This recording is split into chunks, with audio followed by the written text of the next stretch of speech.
know what is happening. Because people in Uzbekistan, they cannot speak. They don't have a freedom. They can't even think of freedom for themselves. That's why we are here today, to speak against that. We want people that are wrongfully detained and arbitrarily detained, we want them to be released. We want Australian government to help us to release these wrongfully detained people.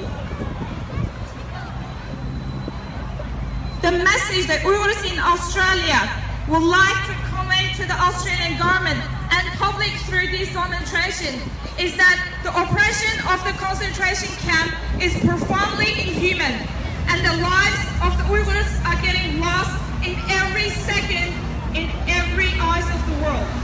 The world is definitely silent to a point where it will be conflict neutrally with lack of courage to ethnically confront the perpetrators. This silence only encourages China to bring more suffering to many innocent Uyghur lives now and to many other people in the other places in the future. Australian government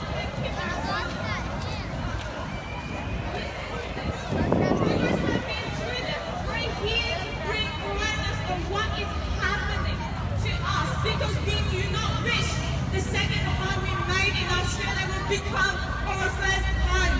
Because what is happening in China, it's unbelievable and nobody knows. That's why we're here to bring awareness. Because we do not wish the same thing happen to this land, to this new home that I call home to happen, same situation again. And that's why we are here to protest against that.